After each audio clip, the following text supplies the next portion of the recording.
धर्मानुरागी आत्मा, आप और हम सब बड़े सौभाग्यशाली हैं कि हमें तीर्थंकरों की दिव्य देशना सुनने को उपलब्ध है। पूर्वाचार्यों की कृपा से हमें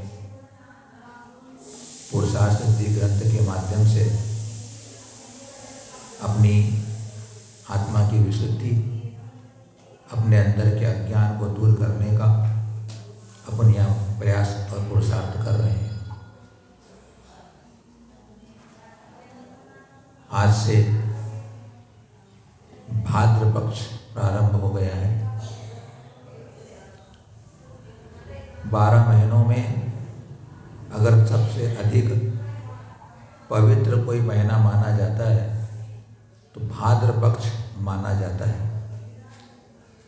भाद्र पक्ष मतलब भद्रता,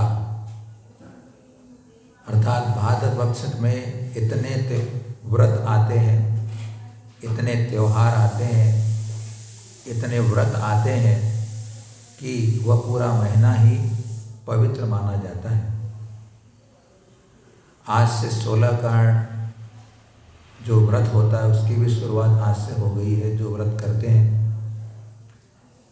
तीर्थंकर प्रगति के आश्रम में निमित्त भूत वैसी पवित्र भावनाएं भाकर के तीर्थंकर जैसे महा उच्च पद को प्राप्त हो जाते हैं। 16 कारण भावनाओं की अभी चर्चा नहीं करेंगे, वो तो अभी अगले वाले पक्ष में करेंगे। जब से 16 कारण 16 शुक्ल पक्ष का होता है। अभी तो सिर्फ भूमिका के रूप में आज याद कर लिया कि हमें भादों में भक्ति के भावों से भगवान के समान भद्रता प्राप्त करना है। हमारे अंदर भी भद्रता हो, सरलता हो, सहजता हो, कोमलता हो, निर्मलता हो, यही हमारा उद्देश्य होना चाहिए। सम्यक दर्शन का यहाँ प्रकरण चल रहा है। सम्यक दर्शन के प्रकरण में सम्यक दर्शन के जो 8 अंग होते हैं, 8 गुण होते हैं। जो सम्यक दृष्टि है उसको 8 अंग अपने जीवन में होना चाहिए, पालन करना चाहिए, पालन करता है। 8 अंगों में से अपन आज यहाँ पर प्रभावना अंग की चर्चा करेंगे। अंतिम अंग जो है प्रभावना अंग है। कल के दिन अपन ने विष्णु कुमार मुनि की कथा के माध्यम से एक धर्मात्मा का अन्य धर्मात्मा के प्रति हार्दिक वात्सल्य होता है, आत्मिक उसका प्रेम होता है, उसका अपने दिग्दर्शन किया। कल के दिन आखिरी में बात उपसंहार करना रह गया, इसलिए मैं बात कर रहा हूँ कि जब विष्णु कुमार मुनि ने अपने वामन के रूप को बना करके बलि मंत्री का अहंकार दूर किया था, उपसर्ग दूर हुआ था, उसके बाद में चारों मंत्रियों ने कंपनाचार मुनिराजों के सामने समर्पण कर दिया था। समर्पण करने का मतलब उन्होंने श्रावक के व्रतों को धारण कर लिया, अज्ञान छोड़ दिया था, मिथ्यात्व छोड़ दिया था, निर्गत मुनियों के प्रति, जैन धर्म के प्रति विद्वेष को छोड़ दिया था और उस दिन श्रावक के व्रत धारण कर लिए थे। यह हुई थी प्रभावना। मेरे को जोड़ना यहाँ पर था कि वात्सल्य जो देते हैं सही ढंग से तो वे अपने वात्सल्य से सामने वाले को प्रभावित करके, आत्मिकता दे करके, उसके अंदर का मोह है, अज्ञान है, दूर करके उसे अपने ही धर्म के प्रति श्रद्धा बना देते हैं। यह वात्सल्य गुण का प्रभाव होता है। अगर वे अपने शक्ति से मुनियों को वहीं से उठा करके दूसरी जगह रख देते तो इतनी प्रभावना भी नहीं होती और लोगों को या उन मंत्रियों को अपने अपराध का बोध भी नहीं होता। बाद में विष्णु कुमार मुनि ने प्रायश्चित लिया, प्रायश्चित लेकर के अपने व्रतों की शुद्धि की और फिर वापस अपनी रत्नत्रय की आराधना में, मुनि धर्म की आराधना में संलग्न हो गए। उन्होंने जब वटु का रूप बनाया था उस समय उन्हें गुणस्थान 5वां था, शास्त्रों में मिलता है, क्योंकि विक्रिया की सिद्धि वस्तुतः तो 6-7 गुणस्थान पढ़े वो मुनि को होना चाहिए, रिद्धि थी उनके पास, लेकिन धौला ग्रंथों में इसका उद्धरण मिलता है कि 5वें गुणस्थान में भी उन रिद्धि का प्रयोग होता है, रिद्धि हो सकती है, तो इसलिए 5वां गुणस्थान था उनका, और उस गुणस्थान के अंतर्गत उन्होंने रिद्धि का प्रयोग करके अपने जैन धर्म की महिमा को उद्योतित किया था। अमृतचंद आचार्य देव अपने को आज प्रभावनांग के बारे में कह रहे हैं।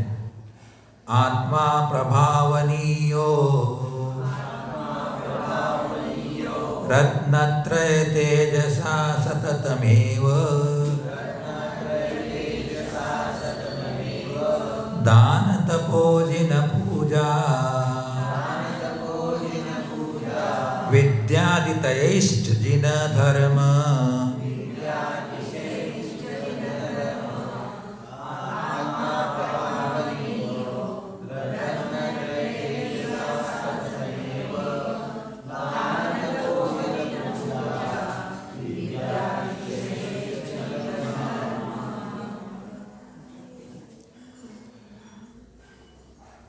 आत्मा प्रभावनी हो रत्नत्रय तेजस, रत्नत्रय के तेज से आत्मा की प्रभावना करना। कैसे करना, कब तक करना? सततम एव, निरंतर करना, सततम एव निरंतर करना। फिर दान, तप, जिनेन्द्र भगवान की पूजा और विद्या के अतिशय से भी जिन धर्म की प्रभावना करना।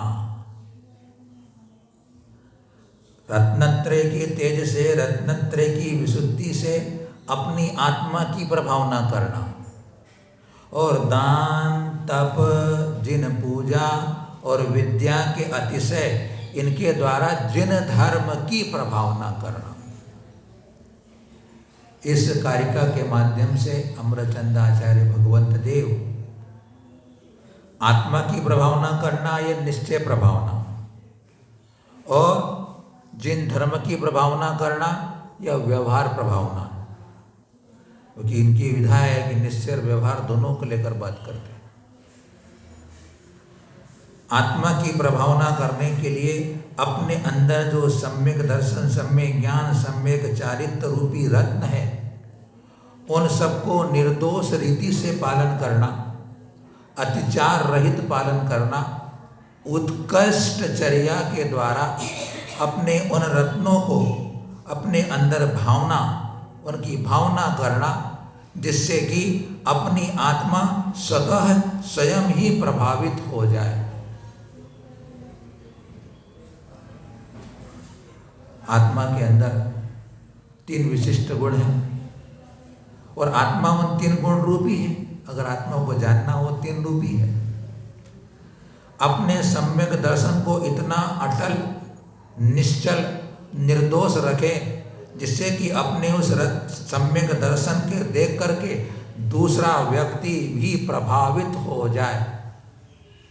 प्रभावना का मतलब है कि अतिशयता दिखाना, महिमा दिखाना, महत्व दिखाना, कि जिन धर्म या रत्नत्रय धर्म कितना महिमावंत है, कितना अतिशयकारी है, कितना वह प्रभावी है, ऐसा अपना उद्योतन करना, प्रकाशन करना जिन धर्म का और अपनी आत्मा का, वह प्रभावना अंग का नाम पाता है। दौलत राजा ने भी कहा ना, जिन धर्म दीपावे, जिन धर्म का उद्योग, जिन धर्म का प्रभाव, जिन धर्म की प्रभावना, जिन धर्म को प्रकाशित करके अन्य जो धर्मावलंबी जैनेतर लोग हैं, जो कि जिन धर्म को नहीं मानते हैं, उनको भी उन धर्म के प्रति श्रद्धा हो जाए, उनके प्रति भी वो नतमस्तक हो जाए, ऐसा वह काम सम्यक दृष्टि अपने द्वारा करता है।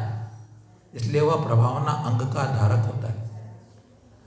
तो अपना स्वयं का सम्यक दर्शन अतिचार रहित पालन करना वह अपने आत्मिक प्रभावना का कारण बनेगा। सम्यक ज्ञान अर्थात शास्त्रों के आलोडन विलोडन के द्वारा प्रमाण नए निक्षेप जितने अनुयोग हैं उन सब की शास्त्रों का अपने अंदर बार बार भावना अनुनन चिंतन करके अपने अंदर के सम्यक दर्शन गुण को उद्योजित करना, प्रकाशित करना, निर्दोषित बनाना, और समय आए तो अन्य कोई वाद विवाद करने आ जाए तो युक्ति के द्वारा, तर्कों के द्वारा, अनुमान के द्वारा, उदाहरणों के द्वारा दे करके सामने वाले के मत का खंडन कर देना, जिससे कि वह भी प्रभावित हो जाए कि हो जिन धर्म को मानने वाले गुरुओं के पास इतना अतिशयकारी ज्ञान होता है। आप लोगों ने नाम सुना होगा हमारे आचार्य अकलंग देव का। आचार्य अकलंग देव ने बौद्धों के साथ कितना वाद विवाद किया, कितने उनके अंदर का ज्ञान निर्मल था, कितना परिपक्व ज्ञान था अकलंक देव आचार्य भगवंत का, कि बौद्ध मतावलंबियों के सामने लगातार 6 माह तक विवाद चलना सामान्य बात नहीं होती है। आधे 1 घंटे 2 घंटे, हमको 30 मिनट बोलना होता तो 30 घंटे तक सोचना पड़ता है। 30 मिनट बोलना होता है, 30 घंटे सोचना पड़ता है कि अपने धनेंद्र की वाणी को कैसे बोलना है। 6 महीने तक विवाद चलना सामान्य बात नहीं होती है। उन्होंने छल किया था, बौद्ध तो छल कर रहे थे, उनके गुरु ने तो तारा देवी को सिद्ध करके वह बोल रही थी। अकलंग देव को भी विचार आया क्या बात है कि 6 महीने हो गए अभी तक ये बात सुलट क्यों नहीं रही है। तो उस समय उनके स्वप्न में देवी ने आकर कहा कि तुम्हें वहां तो तारा देवी तुम्हारे से विवाद कर रही है, तुम सब उनसे दोबारा प्रश्न पूछ लेना, जो भी वो कहे दोबारा प्रश्न पूछ लेना, वो दोबारा प्रश्न का उत्तर नहीं दे सकेगी और तुम्हारी विजय हो जाएगी। और यही हुआ। अकलंग देव ने उनके बाद का दूसरी बार प्रश्न किया और बोल न सकी देवी। उसके बाद में अकलंग देव ने उस मटके के अंदर देवी को सिद्ध कर रखा था, मटके को फोड़ा और फिर बौद्ध धर्म के सामने अकलंक देव ने जैन शासन की महती प्रभावना की थी और जैन धर्म के प्रति उन बौद्धों का अपना श्रद्धान बनाया था। ऐसा वह जिनके अंदर आत्मा का निर्मल ज्ञान होगा वही तो प्रभावना कर सकेंगे। और अपना निर्मल चारित्र का पालन करके निरंतर विशुद्धि को बढ़ाते हुए कि निरंतर मेरी असंख्यात गुणी कर्म की निर्जरा होती रहे, ऐसे अपने आत्मा के समता भाव को निरंतर उज्जवल करते रहना, मानते रहना, यह होता है अपनी आत्मा की प्रभावना में चारित्र गुण का अतिशय।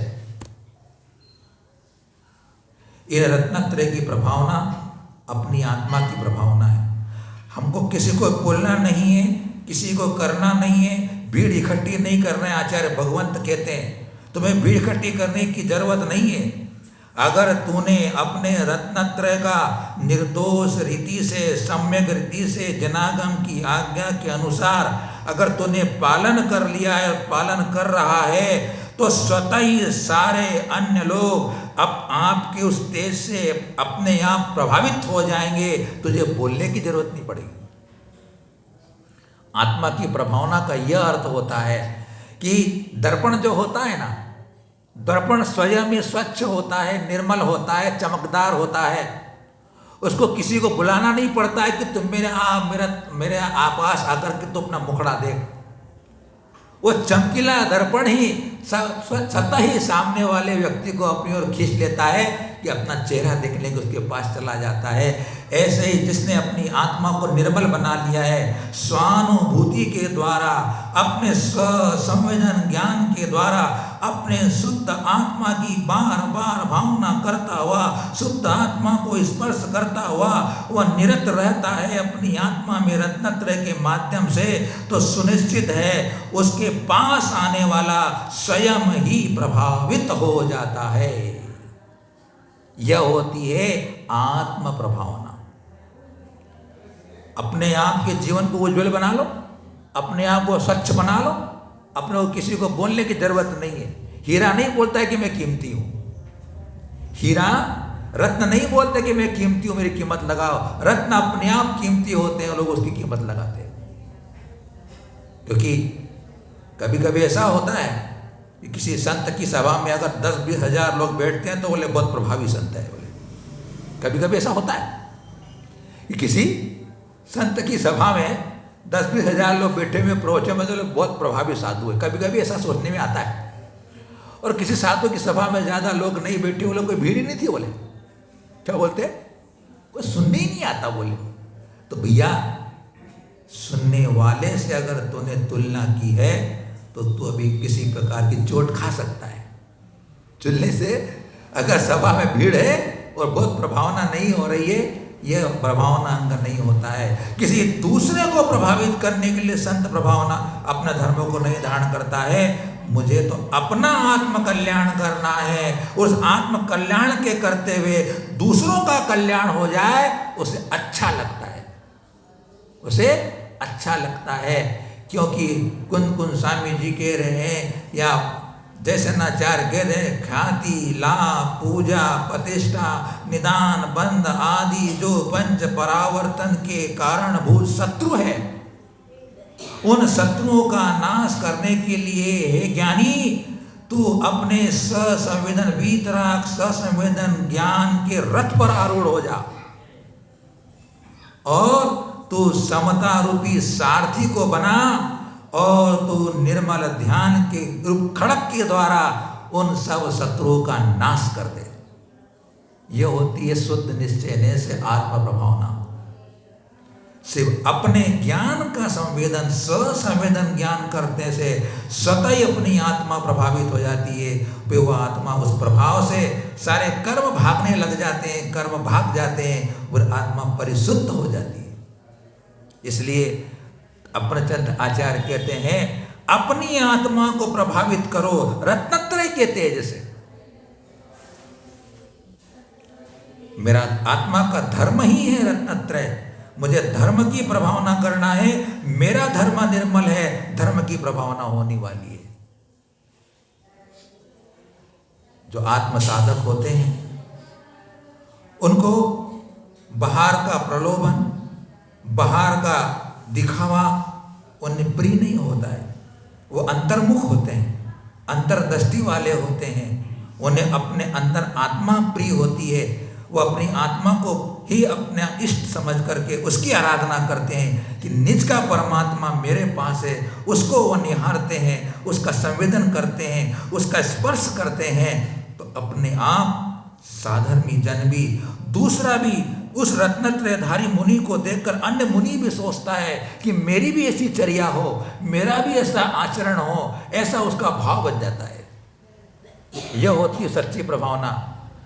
दूसरा व्यक्ति जो अश्रद्धालु है, जो मिथ्या मतों को मानने वाला है, हिंसा में लगा हुआ है, व्यसनों में फंसा हुआ है, अगर तुम्हारे संपर्क में आकर तुम्हारे व्यवहार को देखकर, तुम्हारे चरित्र को देखकर, तुम्हारे आचरण को देख करके वह तुम्हें महान मानता है, तुम्हें श्रेष्ठ कहता है, तुम्हारी इज्जत और शोहरत करता है, आपको प्रणाम करता है, तो आपने प्रभावना की है, आपने प्रभावना की। सामने वाला व्यक्ति मांस खाना छोड़ दे, सामने वाला व्यक्ति व्यसनों को छोड़ दे, तुम्हारे पास में आकर के तुम्हारे आपके प्रसंग, आपके उपदेश को सुन करके, आपकी प्रेरणा को पा करके, तो एक जैनी ने धर्म प्रभावना की। धन जरूरी है प्रभावना करने के लिए, ऐसी बात नहीं है। धन से भी प्रभावना होती है, लेकिन धर्म की प्रभावना, धर्म से जो प्रभावना होती है वो सच्ची प्रभावना होती है। यह तो हुआ निश्चय से आत्म प्रभावना, शुद्ध निश्चय से आत्म प्रभावना। लेकिन श्रावक क्या करे? श्रावक भी सम्यक दृष्टि होता है, मुनि भी सम्यक दृष्टि होता है। सम्यक दृष्टि मुनि प्रभावना कैसी करे? तो श्रावक के लिए कहा गया दान,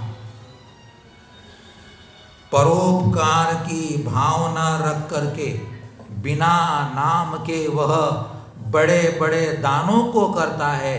उस दान से भी जिन धर्म की महती प्रभावना होती है, पूर्व जन्म के साथी से पुण्य से आपके पास संपदा आती है और वर्तमान के पुरुषार्थ से आपके पास धन आता है। उस धन को जिनेंद्र के धर्म की प्रभावना में, पाठशाला में लगाना, अपने को मुनियों के संतों के लिए धर्मशाला बनाने में लगाना, औषधालय बनाने में लगाना, बड़े बड़े विद्यालय बनाने में लगाना, जिससे कि उस जैन विद्यालय में आकर के जैनेतर लोग भी अध्ययन करें और जैन धर्म का वहाँ पर भी एक कोई पाठ पढ़ाया जाए, तो तुम्हारी वो वस्तुतः दान के द्वारा जैन धर्म की प्रभावना होगी। आज जैनी के स्कूल होते हैं तो दूसरे समाज के स्कूल वाले होते हैं, वे अपने समाज के स्कूल में अपनी प्रार्थना रखते हैं। जितने क्रिश्चियन के स्कूलों में चले जाओ, वैष्णव धर्म के स्कूलों में चले जाओ, वो उनकी प्रार्थना को प्रेरणा पढ़ाते हैं। जैनी में जाके बच्चा पढ़ता है, तुम्हारा इंग्लिश मीडियम में जाने वाला बच्चा इंग्लिश के व्यायामों में तुम उसको अपने बच्चे को क्रिश्चियन के संस्कार देने के लिए भेजते हो, तो वहाँ के वो अपने उस धर्म को लोगों के अंदर पहुँचाते हैं।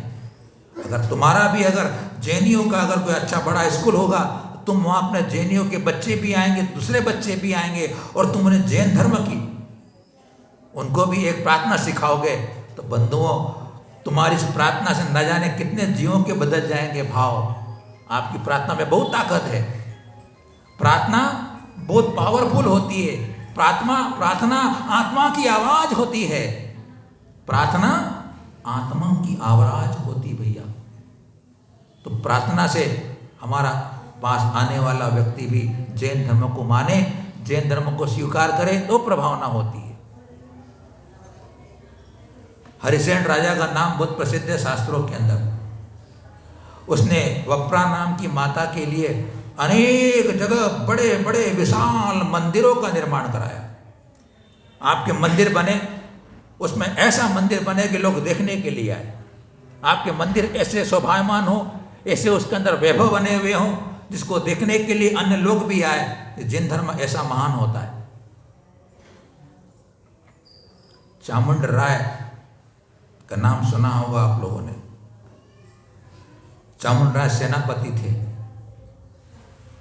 उनकी पत्नी, उनकी माता कलल देवी, उसको इच्छा हुई कि मुझे भगवान बाहुबली स्वामी की स्फटिक की 500 धनुष की मूर्ति से दर्शन करना है। बोले 500 धनुष की स्फटिक मणि की पूर्ति है, उसका दर्शन करना है। बहुत दूर प्रतिमा थी ऐसा कहा जाता है। लेकिन माँ इस सपने को पूरा नहीं कर पा रहा था वो। लेकिन माँ के प्रति उसका वात्सल्य, माँ के प्रति समर्पण, तो माँ की भावना को पूर्ण करने के लिए सवर्ण बेर गुलामी उन्हें स्वप्न आया कि तुम यहाँ पर उस चंद्रगिरी पर्वत से एक संधान करो, और वहाँ जो सामने पर्वत है वहाँ पर तुम्हें भगवान बाहुबली की मूर्ति का दर्शन हो जाएगा। सरसंधान वहाँ से धनुष छोड़ रहे हैं और सामने के पत्थर पर एक आकार सा बनता है। फिर नेमिचंद सिद्धांत चक्रवर्ती के निर्देशन में बहुत ही सुंदर, अद्भुत, आश्चर्यकारी भगवान बाहुबली की प्रतिमा वो चामुंड राय बनवाते हैं। बताओ आप, आज विश्व के आश्चर्यों के अंदर वह प्रतिमा आज गिनी जाती है। विदेशी लोग आकर के अपने माथा टेकते हैं, भगवान बाहुबली को देख करके चकित हो जाते हैं। ऐसा निर्गंत वितराग छवि। हम तो वहाँ तीन बार गए, हमको तो मालूम है। वहाँ के तो जैनेतर लोग भी, बहुत लोग वहाँ पे आते हैं। अन्य धर्मों को मानने वाले भी बाहुबली को वहाँ का देवता बोलते हैं। दक्षिण भारत के लोग आकर के माथा टेकते हैं, अपने श्रद्धा का समर्पण फूल करते हैं वो। तो चामुंड राय ने अपने धन का सही उपयोग किया और आज जीवंत वह धर्म प्रभावना हो रही है, देश विदेश में हो रही है। विदेशी लोग प्रतिमा को देखने के लिए, दर्शन करने के लिए आते हैं। यह होती जैन धर्म की प्रभावना। जैन धर्म की प्रभावना ऐसी होती है। सोना दे दिया, भगवान बाहुबली भगवान की मूर्ति बनाने के लिए सोना दे दिया। जितना पत्थर निकलता था, जितना बारीक बारीक अंकुरण करके पत्थर निकलता था, उसके तौल में वह उस कारीगर को सोना देते थे।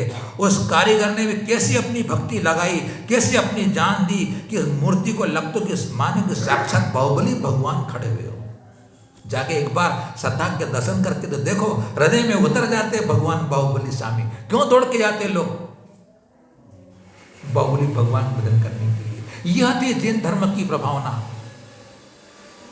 यह हुआ दान के द्वारा प्रभावना। उसके बाद में कहते हैं कि वह तपस्या के द्वारा प्रभावना करे।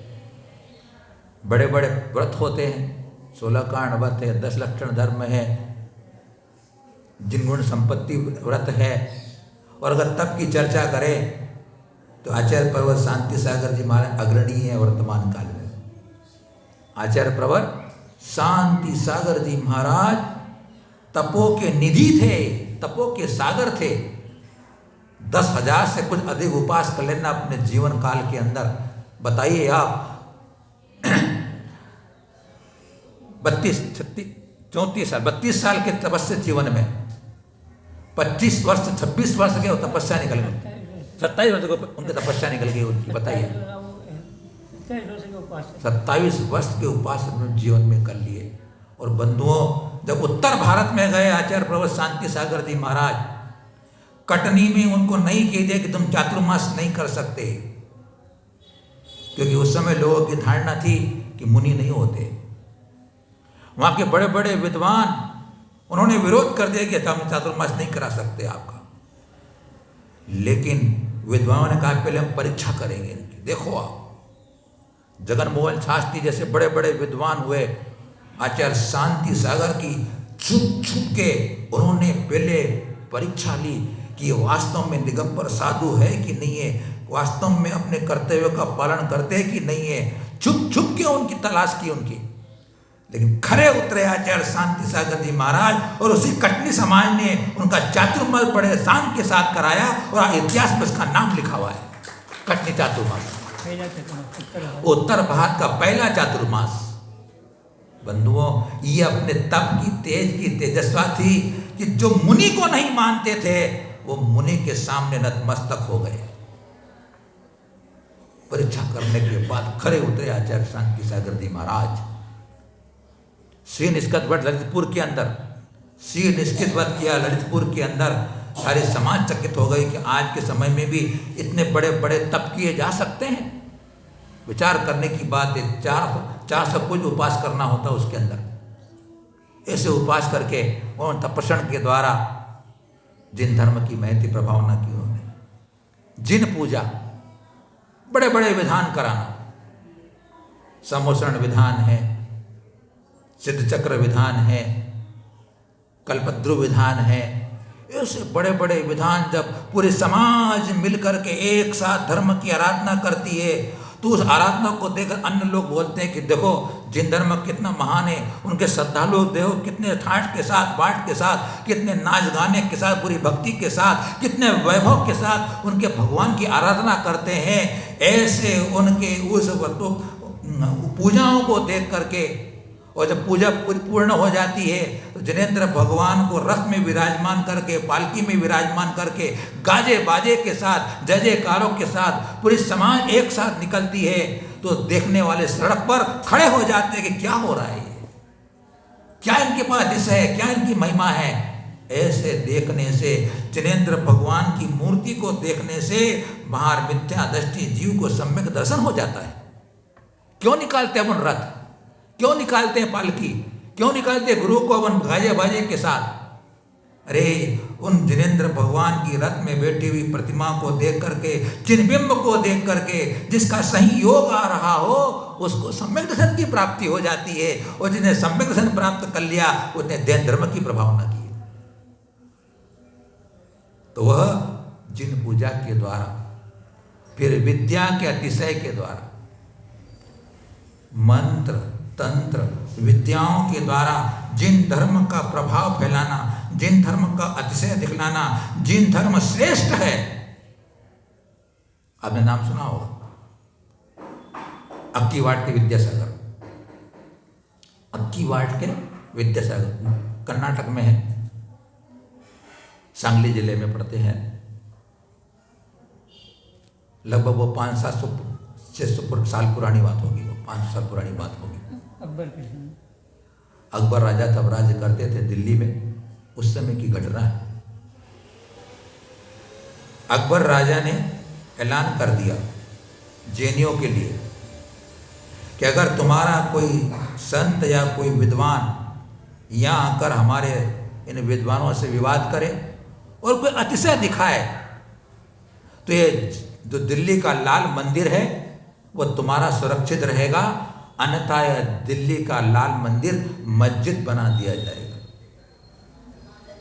यह अकबर ने घोषणा कर दी।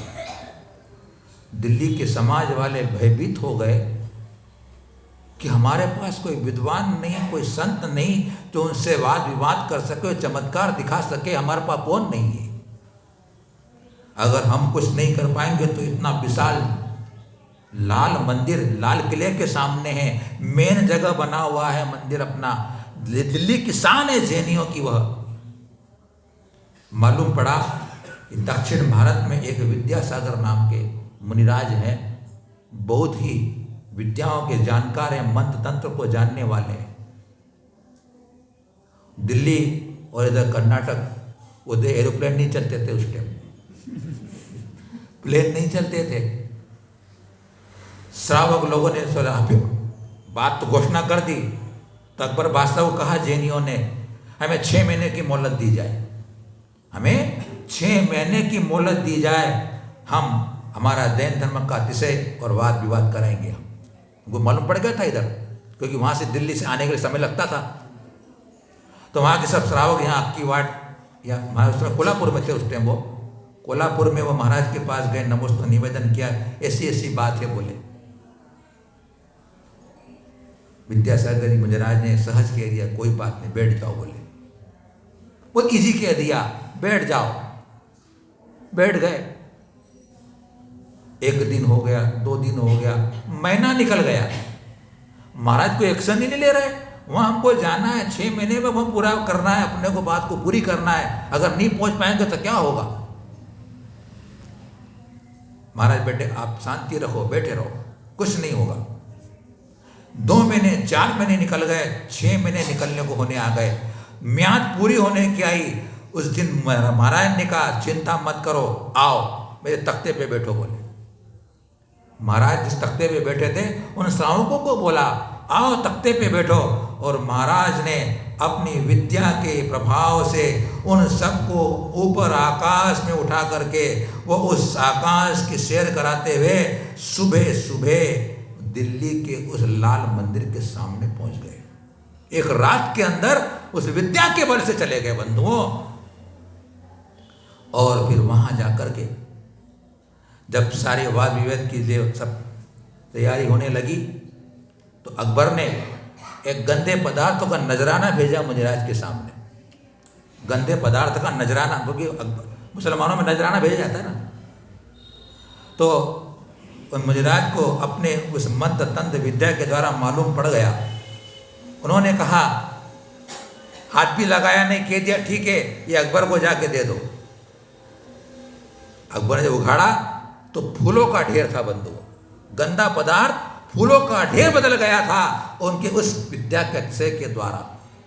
तो अकबर भी सोचने लगा कि सामान्य व्यक्ति नहीं है, सामान्य व्यक्ति नहीं है, यह कोई न कोई चमत्कारी बाबा है। बोले वाद विवाद हुआ, वाद विवाद में सामने वाले अपने वाद रखते या अपने विद्या के द्वारा, मंत्र के द्वारा, अपने ज्ञान के द्वारा उन्होंने उन मुसलमानों के उनके मौलाओं के सारे तर्क वितर्क सब खंडित कर दिए और उसमें जैन धर्म की प्रभावना बढ़ाई। और आज हमारा दिल्ली का लाल मंदिर सुरक्षित है, वो आचार्य विद्यासागर अक्कीवाट के द्वारा सुरक्षित है, नहीं तो मस्जिद बन गया होता। यह है विद्या के अतिशय से जिन धर्म की प्रभावना करना।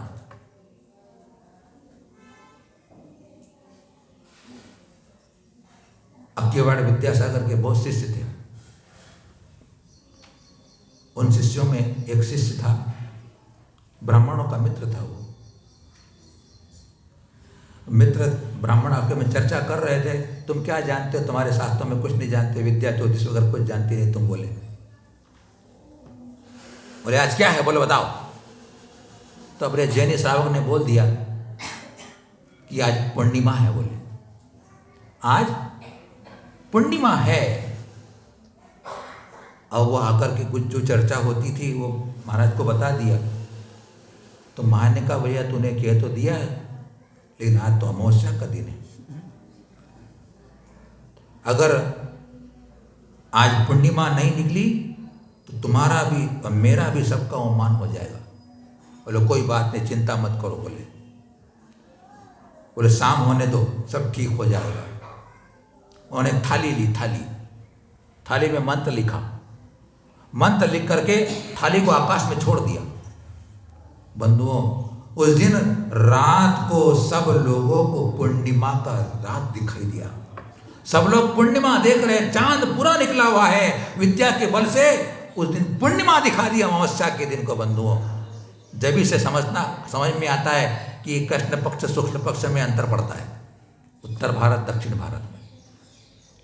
आपके अंदर कृष्ण पक्ष बाद में आता है, शुक्ल पक्ष पहले आता है। उत्तर भारत में पहले कृष्ण पक्ष आता है, बाद में शुक्ल पक्ष आता है। तो ऐसे विद्या के द्वारा अपना दिशा दिखाना चाहिए। यह जिन धर्म की प्रभावना होती है बंधुओं, समुद्र भद्र, अकलंक देव, कुमुदचंद्र आचार्य देव, वादिराज मुनि, इन सब ने जिन धर्म की प्रभावना की है, क्योंकि सम्यक दृढ़ था उनका। जो लोग धर्म को नहीं मानते नतमस्तक हुआ, ऐसा जिन धर्म की प्रभावना सम्यक दृष्टि जीव कराता है। तो अपने को यहाँ पर बड़े बड़े मंदिरों के द्वारा, बड़े बड़े विधानों के द्वारा, और देखो ना आचार्य वर्धमान सागर जी महाराज, जिन्होंने मस्तकाभिषेक के 3 श्रवण मोगला के महामस्तकाभिषेक में सानिध्य दे करके जिन धर्म की महती प्रभावना की है, आज उनको अभिषेक वाले महाराज के नाम से जाने लग जाते लोग, ये अभिषेक वाले महाराज है। बताइए, श्रवण बेगोला में स्वामी जी ने कितने प्रकार से, कितने आयोजनों के द्वारा अन्य बड़े बड़े राजनीतिक लोगों को बुला करके जैन धर्म की प्रति श्रद्धा का भाव बनाया। 3 बार महामस्तकाभिषेक, उनने तो 4 बार आदि स्वामी जी ने तो शताब्दी महोत्सव के साथ। तो आज विश्व के अंदर भगवान बाहुबली के मस्तकाभिषेक को लेकर के सब लोग नतमस्तक होते हैं, उनके चरणों में आते हैं, अभिषेक देखने और करने के लिए आते हैं। और जैन धर्म की, दिगंबर धर्म की एक शान खड़ी हुई हमारे पास। तो वह हमारे इन प्रभावना अंग वाले सम्यक दृष्टि जीव सुनिश्चित रूप से वह उस अपने धर्म के माध्यम से, अपने अंदर की शक्ति के माध्यम से धर्म की प्रभावना करते। 8 अंग है, शरीर में भी 8 अंग है, सम्यक दृष्टि के 8 अंग है, शरीर के भी 8 अंग है। विद्वानों ने, आचार्यों ने उन 8 अंगों को शरीर के 8 अंगों में घटित किया है। निसंकित अंग, हमारा जो दाहिना पैर है, सहज बिना शंका के आगे चलने के लिए उड़ जाता है। जब कभी आपको आगे चलना हो, अपना कदम बढ़ाना हो, तो सबसे पहले शंका से रहित होकर के आपका राइट जो आपका लेग है, सीधा पांव, दाहिना पांव सबसे पहले सहज उठ जाता है। इसलिए दाहिने पैर को निसंकित अंग की उपमा दी गई। जब अपना दाहिना पैर उठ जाता है तो उसके पीछे पीछे किसी आकांक्षा के बिना, किसी अपेक्षा के हमारा बायां पैर सहज उड़ जाता है और आगे कदम बढ़ जाता है। इसलिए वह बायां पैर निकांक्षित अंग को दिखाने वाला है। मल मूत्र आदि की शुद्धि करने के लिए अपना बायां हाथ सहजता से पहुंच जाता है, शुद्धि करते ना अपन। तो इसको निर्विकसा अंग का संकेत दिया गया, इस अंग को, कि निर्विकसा अंग को बताने वाला आपका बाहिना लेफ्ट हैंड। और जब कभी अपने अंग पर चोट आती है, खुजली आती है, या कभी किसी अपने साथी को गिरना होता है, सबसे पहले अपना सीधा हाथ आगे बढ़ता है। खुजली आती है तो सीधा अपना हाथ पहले जाता है, तो वह होता है अपना स्थितीकरण का अंग। अपने साथ चल रहा व्यक्ति गिर रहा हो, सबसे पहले अपना हाथ राइट हैंड जाता है उसे पकड़ने के लिए, इसलिए स्थितीकरण के लिए राइट हैंड। अब आती बारी अमूढ़ दृष्टि अंग की। अमूढ़ दृष्टि मतलब पाप के बुरे कामों के प्रति, अज्ञान के मिथ्यात्व के कारणों के प्रति अपनी पीठ कर लेना, उनको और देखना ही नहीं, वह अमूढ़ दृष्टि अंग का चिन्ह बताया गया है। उसके बाद में अपना अंग आता है उपगुहन अंग, दोषों को प्रक्षालित करना, दोषों को ढाकना। नितंब होता अपना गुह्य भाग, नितंब को किसी को दिखाना नहीं चाहता है, उसको ढक के रखता है पृष्ठ भाग को, ऐसा वह उपगुहन अंग का चिन्ह नितंब को कहा गया है। वात्सल्य अंग के लिए हृदय, जब किसी को अपना अपना प्रेम होता है, अपना इसके प्रति बहुत अच्छा वात्सल्य का भाव होता है, उसे गले लगाते हैं, उसे अपन गले लगाते हैं, तो वह वात्सल्य अंग का प्रतीक होता है। हृदय को वात्सल्य अंग का चिन्ह कहा गया। और उसके बाद में मस्तक को प्रभावना अंग कहा गया, अपना शरीर का उत्तमांग है। जब कभी कोई बात शांति करना हो तब हम ऊंचा माथा करके बात करते हैं, तो किसी प्रकार जैन धर्म की प्रभावना के लिए मस्तक को ऊंचा करने के दिखाने के लिए उसका चिन्ह कहा गया है। तो 8 अंग मेरे शरीर के नहीं है, यह आत्मा के अंग भी है, ये आत्मा के अंग भी है। मेरी आत्मा में भी 8 अंगों का स्थान होना चाहिए।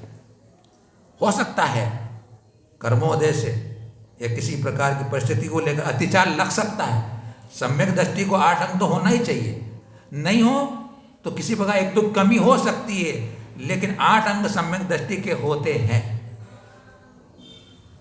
शुरू के जो 4 अंग है वे आत्म आश्रित है, स्व आश्रित है। निसंकित, निकांक्षित, निर्विचिकित्सा और अमूढ़ दृष्टि, ये आत्मा के गुणों के संबंध रखने वाले हैं। और बाद की जो 4 गुण हैं वह स्व के आश्रित भी है और पर के आश्रित भी है। कौन कौन से हो गए अपने? उपगुहन, स्थितीकरण, वात्सल्य और प्रभावना। ये 4 अंग समष्टि यानी समाज पर आश्रित भी है। अगर जिस समाज में आपस में एक दूसरे को दोषों को छुपाने का, दोषों को प्रकट करने का अगर व्यवहार होता होगा, जिस समाज के अंदर अगर कोई गिर रहा है, दुख में है, कष्ट में है, उसकी सहायता नहीं करता है, अगर जिस समाज के अंदर अपने साधर्मियों के प्रति एक दूसरे को सहयोग देने की भाव नहीं होती, प्रेम की भाव नहीं होता है, जिस समाज के अंदर भगवान के इन उपदेशों को प्रभावना करने का भाव नहीं होता है, वह समाज विकसित नहीं हो सकता है, वह समाज विकसित नहीं हो सकता है। लेकिन जिस समाज के अंदर, बंधु आचार्यों की वाणी में कह रहे हैं, जिस समाज में दूसरों के दोषों को ढाका जाता है, दूसरों के अवगुणों को ढाका जाता है, जिस समाज में दूसरों को स्थितीकरण के लिए उनको सहायता पहुंचाई जाती है, उनका सहयोग किया जाता है, जिस समाज के अंदर साधर्मी भाइयों के प्रति स्नेह और वात्सल्य होता है, जिस समाज के अंदर जिन धर्म की प्रभावना करने, एकता का संकेत दिया जाता है, संकेत किया जाता है, ऐसी प्रभावना जीवित, ऐसी समाज जीवित रहती है, निरंतर वृद्धिंगत होती रहती है। ऐसा वह 8 अंगों को पालन करने वाला सम्यक दृष्टि जीव स्वयं की भी और दूसरों की भी उस धर्म की आराधना में सहयोगी बनता है। तो आज अपना सम्यक दर्शन का विषय उपसंहार को प्राप्त हो रहा है, क्योंकि अब आगे से सम्यक ज्ञान का प्रकरण प्रारंभ होने वाला है। तो इन सम्यक दर्शन के 8 अंगों को हम निहारें, निखारें, हमारे जीवन में जितना हम उसका प्रयोग करें, जितना उसकी आराधना करें, जितनी भावना करें, उतना हमारा आत्मा प्रभावित होगा, हमारे पास में आने वाला प्रभावित होगा। और उससे वह भी जहाँ बलियाँ चढ़ रही है, जहाँ हिंसा का वातावरण फैल रहा है, जहाँ अज्ञान फैला हुआ है, वहाँ जाकर के अगर आप उपदेश देते हो, वहाँ जाकर के उनको समझाते हो और उनकी वह बलि की प्रथा बंद करते हो, जहाँ हिंसा का तांडव होता है वहाँ जाकर के उन्हें उपदेश देते हो और वो उसको छोड़ते। आचार्य शांति सागर जी महाराज जहाँ जहाँ गए, जहाँ जहाँ उपदेश दिया, वहाँ के लोगों ने व्यसनों का त्याग कर दिया था। जहाँ उपदेश देते थे वहाँ के लोग मांस और मदिरा का त्याग कर देते थे, ऐसी उनकी वाणी में ओज था।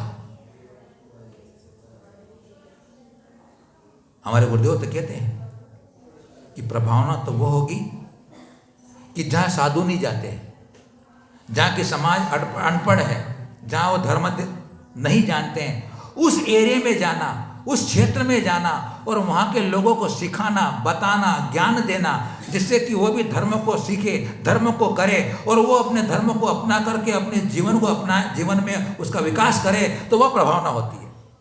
जहाँ सब लोग जानते हैं वहाँ जाकर प्रभावना क्या करना, जहाँ नहीं जानते वहाँ जाके बदलना, उसका नाम प्रभावना होता है। जहाँ नहीं जानने वाले हैं, अज्ञान के घिरे हुए हैं, समंतभद्र आचार्य देव ने यही कहा, अज्ञान तिमरम व्याप्ति मपाकृत यथायथम किन शासन महात्मा प्रकाश स्यात् प्रभावना।